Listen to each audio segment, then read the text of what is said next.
Olá, o Pauta Especial está no ar. Hoje vamos falar sobre o trabalho de preservação ambiental desenvolvido aqui em Alagoas. E você vai conhecer o que são as APAs e APPs.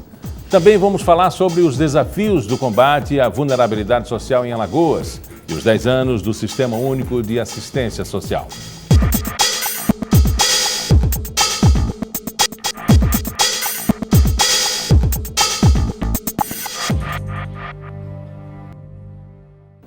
Área de Preservação Ambiental e Área de Preservação Permanente, ou APA e APP. Duas siglas bastante utilizadas quando o assunto é meio ambiente. Mas você sabe o que essas áreas representam e qual a importância para a preservação ambiental? E, principalmente, qual a situação delas aqui em Alagoas? Para esclarecer essas questões, eu recebo aqui no estúdio o assessor de geoprocessamento do Instituto do Meio Ambiente de Alagoas, Esdras Andrade. Esdras, vamos primeiro definir essa situação. O que é uma APA, o que é uma APP? Bom, tirando o jogo de letras que existe aí, né, de APP e APA, basicamente elas se referem a duas situações previstas em legislação. Tá? A APP, ela trata de área de preservação permanente. O que é que são áreas de preservação permanente? As áreas de preservação permanente, elas foram concebidas a partir da legislação, o Código Florestal, que é a Lei 12.651 de 2012. Ela prevê faixas, né, ou áreas em que a vegetação ela deve ser preservada, independente de terreno, independente de proprietário, independente de situação social, ela tem que ser preservada. Então, quando a gente fala de APP, a gente está falando de vegetação que deve ser preservada, tá? Deve ser mantida em seu estado intacto. E, em relação à APA ela é uma categoria de unidade de conservação, que é uma área também protegida, prevista em legislação federal também, que é o SNUC, que é o Sistema Nacional de Unidades de Conservação, que foi instituído através da Lei 9.985 de 2000, e que ela institui a APA como uma área de grande extensão que tem certas características de potencial ambiental, cultural, paleontológico também. Então, são áreas em que elas devem ser preservadas, protegidas, tá? Em virtude do potencial de um determinado local. Basicamente, a diferença é essa entre elas. E em qual delas se recebe ou se tem boas-vindas como área de manejo, retirada de areia, mudança e análise de plantas, na APP ou na APA? Na APA, como ela é um tipo de unidade de conservação de uso sustentável, ela permite que haja utilização de recursos naturais dentro dessas áreas. Tá? Então, retirada de areia é possível dentro de algumas APAs, mediante plano de manejo. Né? As APAs, elas têm que ter o seu plano de manejo, que é lá o documento onde como é que eu posso dizer, prevê o que pode e o que não pode ser utilizado dentro de uma determinada unidade de conservação. Enquanto que a APP, ela permanece intocável. Intocável. E o diferencial é que a APP tem que ter vegetação sempre. Como é feita essa escolha de área? Em relação à APA ou à APP? As duas. As duas. Em relação à APP, ela já é pré-definida na legislação.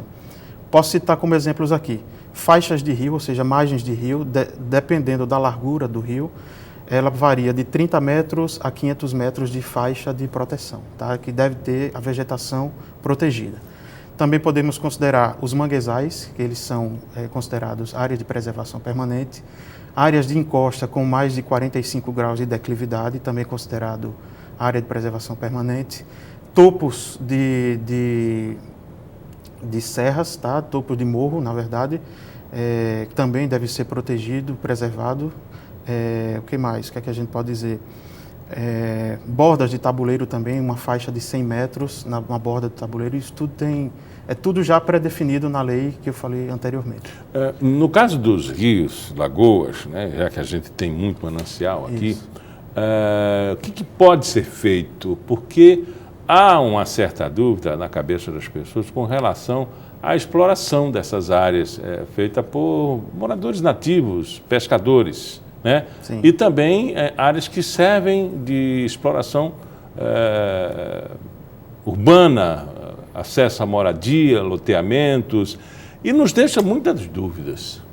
Na verdade, assim, como existem legislações, não sei identificar se isso é um problema do nosso país, do nosso estado, mas existem legislações específicas, né, para a questão urbana, que assim eu não posso lhe responder porque eu não estou por dentro dessa legislação urbana. Mas ela pode ser aplicada, todas as duas leis podem ser aplicada.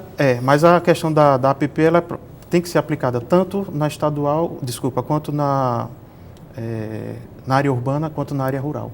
Tá? Então, isso daí ela tem que ser aplicada independente de ser urbano ou rural. Exemplos de áreas de APPs e APAs aqui no estado de Alagoas. APPs, podemos considerar as áreas de manguezais, tá? como áreas de APP. E APAs, nós temos aqui, reconhecida pelo Estado, e o IMA, ele gerencia 5 áreas de proteção ambiental, ou APAs. Tá? Que é a APA de Santa Rita, APA do Catolé e Fernão Velho, APA de Pratagi, APA de Murici, APA da Marituba do Peixe, lá em Penedo. É comum também a gente verificar na sociedade, isso está se acabando naturalmente com o costume que vai se perdendo, né, a criação de pássaros, né, e exploração de madeira também para carvão. Até onde essas duas áreas elas podem ceder esse potencial econômico que é do costume do lugar? A APA, como eu falei anteriormente, a APA ela precisa ter o seu plano de manejo. Tendo o plano de manejo, ela vai definir: essa área aqui tem uma vocação para preservação, então essa área vai ficar intocada. Essa daqui pode ser utilizada para plantio, determinado plantio. Essa outra área pode ser utilizada para a criação de animais.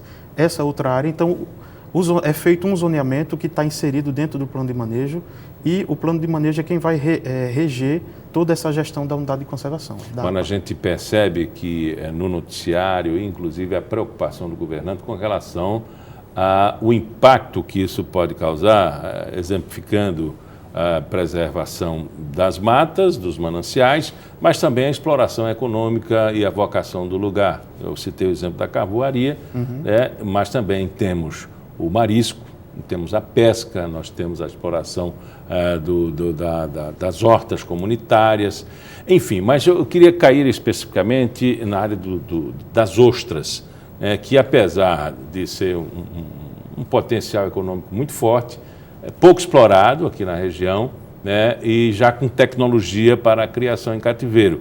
Mas ainda temos, né, o ataque aos mangues, né, por muitas pessoas. De que forma vocês estão fiscalizando isso? O IMA vem fiscalizando constantemente isso aí. Inclusive, recentemente foi identificado algumas supressões de massa de vegetação de mangue. Né? Então, o IMA está atuando junto com os parceiros, como o IBAMA, o Ministério Público, na identificação dos proprietários desses terrenos que detêm esses manguezais, para poder tomar não só medidas administrativas, mas medidas criminais também. Você citou agora uma coisa muito interessante: proprietários desses terrenos que têm os manguezais. E aí eu fico me perguntando, e mangue tem dono? Não é área de preservação, não é de todos nós? Mas ele, vamos assim dizer, é nosso, mas o Serviço Público do Patrimônio da União, ele dá acessão para as pessoas utilizarem determinadas áreas. Né? Então, nesse caso, se tem um determinado lote que tem um fragmento de mangue, então quem tem a cessão por parte da União é corresponsável por esse manguezal. E qual a obrigatoriedade ou obrigações que eles devem responder quando de posse de lotes que têm esse potencial econômico? Ele tem que preservar, né? A responsabilidade inicial deles é preservar, mas assim, e ele tem que tentar compatibilizar a sua demanda com o que está previsto na legislação. Então, é uma questão só de bom senso por parte do proprietário. Qual é a estrutura de fiscalização do IMA no momento? Porque a gente percebe que o território alagoano ele é dinâmico, né? É potencialmente econômico, na área do turismo, e isso proporciona, de vez em quando, uma invasão e não corresponde à obrigação. Como é que vocês se articulam para fiscalizar essa extensão? Tem duas formas de atuação. Uma é a fiscalização intensiva e ostensiva, que é feito, o setor de fiscalização, ele zoneia o Estado em partes. Então, tem um pessoal da fiscalização do Costeira, que está sempre fazendo a fiscalização nos 220 quilômetros de costa que nós temos, tá? Mas, assim, como são poucos técnicos para poder atender, então fica difícil, né? Eu não sei ele precisar a quantidade de técnicos que nós temos nessa gestão, mas é feito assim, de forma zoneada. E também a gente trabalha com a questão de denúncias. Então, a participação do cidadão, ela é muito importante na questão da gestão da fiscalização. O cidadão que achar que detectar que está havendo crimes ambientais, pode ligar no 0800 do IMA, nos sites, não precisa se identificar, tá? Faz a denúncia, diz onde é, que essa denúncia ela é prontamente atendida, até mesmo porque toda denúncia o Ministério Público recebe uma cópia. Então, o Ministério Público ele tem o papel fiscalizador em cima da fiscalização do IMA. E a cada denúncia vocês vão mapeando áreas de crise, né? Isso. A partir desse momento, aquela área tem mais a atenção de vocês. Isso. Aí a gente pode gerar vamos assim dizer, um mapa de foco de calor, né? Identificar assim onde está acontecendo a maior quantidade de crimes ambientais, então é possível monitorar isso aí. Conversamos com Esdras Andrade, assessor de geoprocessamento do IMA. Muito obrigado pela entrevista. Não, de quê? À disposição. No próximo bloco vamos falar sobre os 10 anos do Sistema Único de Assistência Social e o desafio de reduzir a vulnerabilidade social em Alagoas.